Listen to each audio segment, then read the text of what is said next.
Bienvenue à ce nouveau rendez-vous de Lumière et Joie. Aujourd'hui, dimanche 26 mai 2024, nous célébrons le dimanche de la Très Sainte Trinité. Frères et sœurs, parfois le débat sur le mystère de la Trinité, c'est-à-dire sur la relation entre les personnes de la Trinité, Père, Fils et Esprit Saint, nous fait perdre le cœur même de la révélation trinitaire, c'est-à-dire l'homme. C'est Dieu qui se révèle, mais il se révèle pour l'homme. Au cœur de la Trinité, il y a l'homme. L'homme est le centre du mystère de la Trinité. C'est pour l'homme que Dieu s'est révélé comme Père, Fils et Esprit Saint. Frères et sœurs, en parcourant les textes de ce dimanche, j'aimerais méditer avec vous sur 4 aspects. D'abord, Dieu aime l'homme.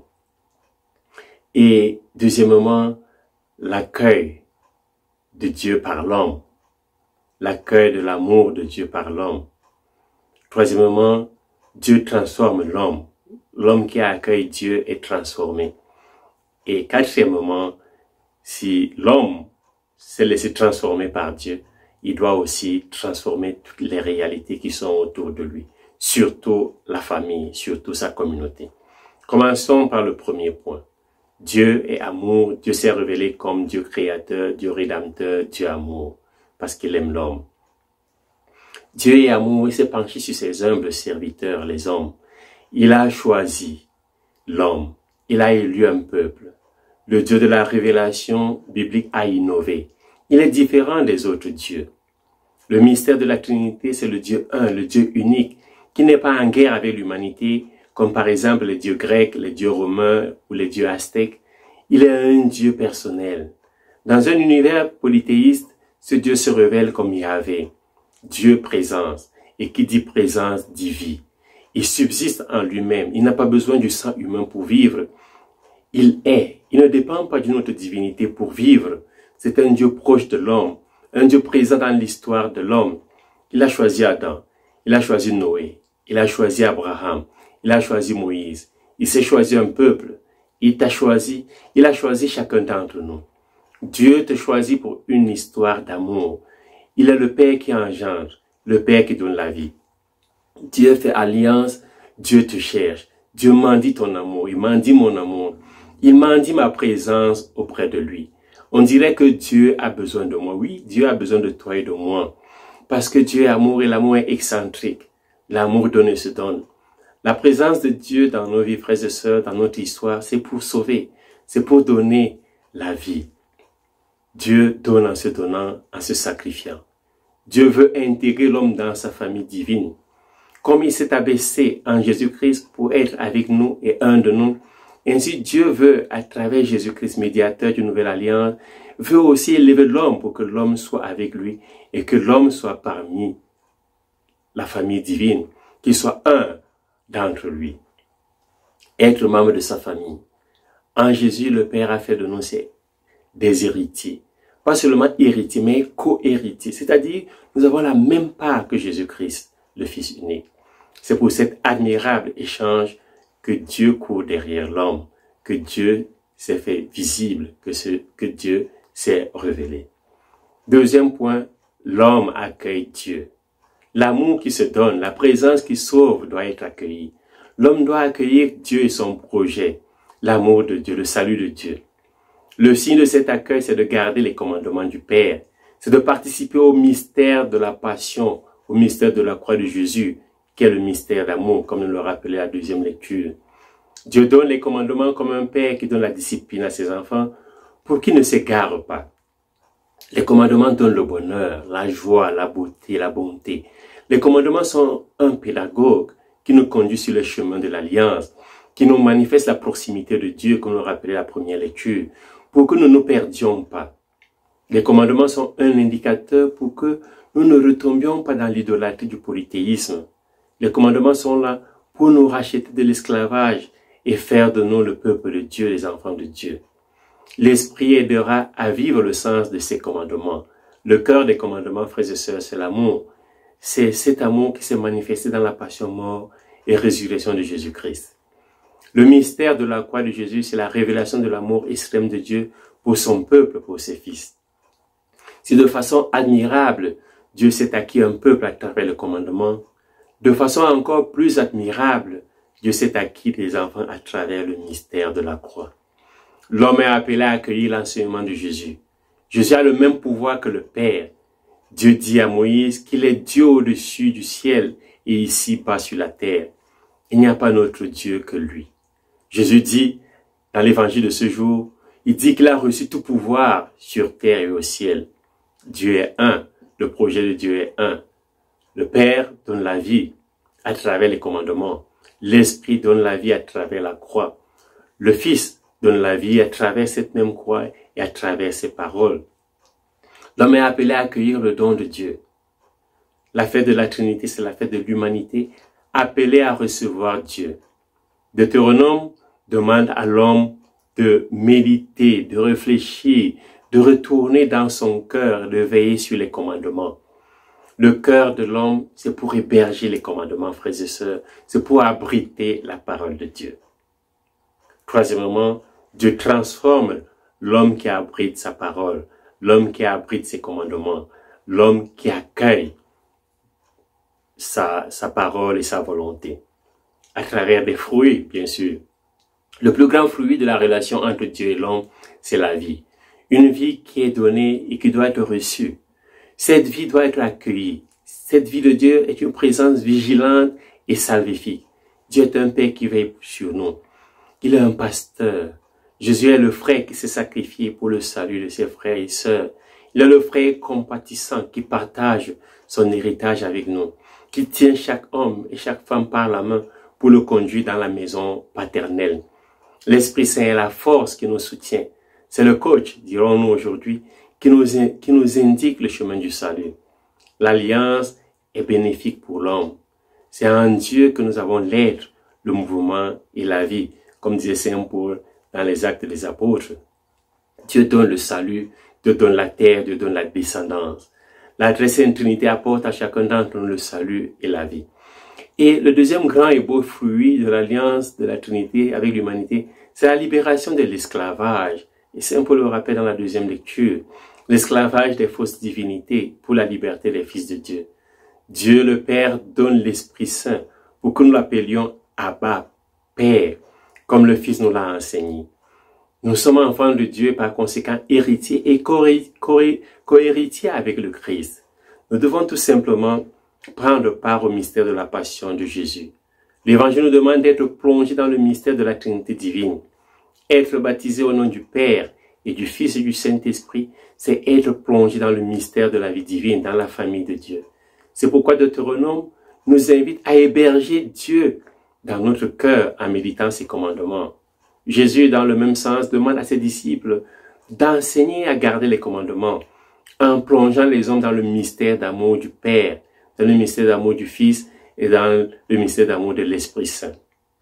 Célébrer la fête de la Trinité, c'est découvrir la spécificité, la singularité d'un Dieu qui se révèle Seigneur de toute la création et qui se fait ami et sauveur de l'homme à travers l'amour, à travers cet amour qui se révèle dans le mystère de la croix. Quatrièmement, l'homme transforme la communauté. L'homme qui reçoit Jésus transforme la communauté. L'homme qui reçoit le Père transforme la communauté.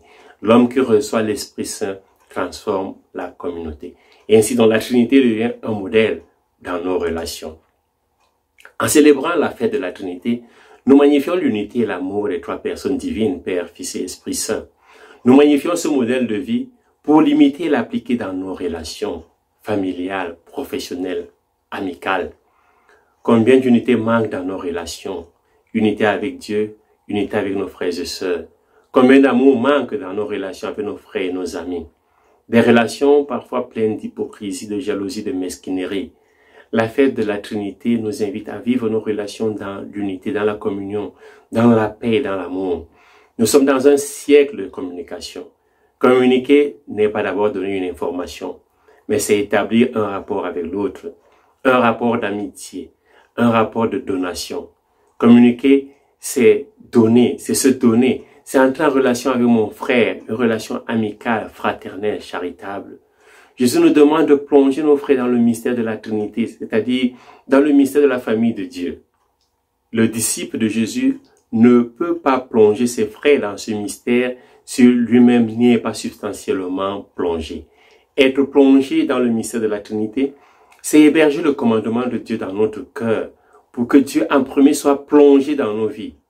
C'est accueillir aussi l'Esprit et participer à la passion de Jésus-Christ. Dieu a plongé dans notre réalité pour que nous soyons à notre tour plongés en lui, pour plonger nos frères en Dieu. Et la Trinité est un modèle de vie. C'est le paradigme de la vie humaine. Une vie d'amour, une vie de libération, une vie de communion. Une vie qui donne, qui se donne, qui pardonne et qui s'abandonne à l'autre pour que l'autre soit heureux et vive. En Jésus, dans l'Esprit, nous sommes fils du Père et par conséquent, frères et sœurs. Pourquoi dans des guerres, des conflits, des tueries? Nous sommes tous cohéritiers, c'est-à-dire nous avons le même héritage que Christ. Et par conséquent, nous avons le même héritage entre nous. Pourquoi la concurrence? Pourquoi des rivalités qui deviennent meurtrières? Pourquoi les jalousies, les haines? Si notre héritage est identique, qualitativement et quantitativement, et chacun selon ses capacités. J'aimerais maintenant partager avec vous cette belle histoire d'une dame qui parle de sa vie familiale, de sa vie de couple, de sa vie familiale. Elle dit, par un après-midi d'été lors d'une promenade, je tombe face à face avec une ancienne copine du secondaire. Et cela faisait 20 ans que nous nous sommes perdus de vue. Et ces trois beaux enfants en bas âge. Avant de se quitter, je lui lance en tout cas, tu es pas mal courageuse d'avoir eu 3 enfants, car j'ai de la difficulté à m'adapter avec un seul. Et c'est là que mon ami, ma copine me retoque, bien voyant, le plus difficile c'est le premier, qui passe d'un couple à une famille. Les mois ont eu raison de cette toute petite phrase. Avant, il y avait le couple, un couple amoureux depuis 10 ans, marié depuis 5 ans. Rien ne nous arrêtait, mon mari et moi. On était là l'un pour l'autre dans nos projets respectifs et communs. On dévorait la vie à coups de voyages, de découvertes culinaires. Mais il y a eu ce désir plus grand que nature, celui de faire découvrir la vie à un petit être. Un nouveau projet commun était en processus. J'étais enceinte. 9 mois se sont envolés. C'est par une nuit chaude d'été que nous sommes passés de 2 à 3, d'un couple à une famille. Nous allions dorénavant vivre tous les 3 sous le même toit. Je n'avais plus d'angoisse sur mon couple, pas parce que tout allait bien, parce qu'il n'avait plus d'importance pour moi. Ma route du bonheur était entièrement proportionnelle au confort et au bien-être de mon nouveau-né. Cette fois où j'ai senti la fondation de notre union craquer sous mes pieds, j'ai su à ce moment-là que notre couple, bien que bâti sur du roc, n'était pas à l'abri de toutes les intempéries. C'était notre première vraie tempête, accueillir un troisième être. Bien qu'elle nous parût aussi longue qu'une traversée transatlantique à la nage, c'est pas la communication, l'acceptation que nos repères de couple sont entrés en transformation. L'effort d'en faire et bien sûr le désir commun de faire perdurer l'amour que nous nous sommes passés au travers. Oui, je veux donner le meilleur de moi-même à mon fils, mais je veux aussi que ses premiers pas se fassent sur un sol aussi solide que la fondation de l'union de ses parents. J'étais une amoureuse et je suis devenue maman. Avec le temps, la balance essaie de trouver son équilibre entre ces grands rôles d'importance, de ma vie, c'est-à-dire de épouse et de maman. Parce que je veux continuer à dire à mon bébé d'amour que tu donnes le plus beau des sens à notre amour. Frères et sœurs, un enfant a donné sens à un couple. Un enfant a changé le statut de couple à famille. Dieu veut changer ton statut d'esclave à fils, fils de Dieu. Dieu veut changer ton statut de solitaire à solidaire. Solidaire avec Dieu, solidaire avec les hommes. Dieu veut changer ton statut de celui qui a été capturé par le péché et le mal à celui qui est libre et sauvé par la grâce. La Trinité s'est manifestée pour la vie, pour l'amour et pour le bonheur. Le Dieu Trinité s'est révélé créateur et rédempteur. Chaque homme doit recréer aussi son frère et sa sœur. Chaque homme doit sauver son frère et sa sœur en donnant, en se donnant et en pardonnant. La fête de la Trinité, c'est la fête de la vie, c'est la fête de la joie, c'est la fête de l'amour.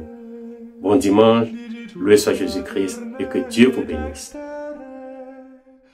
Turite promissum Patris,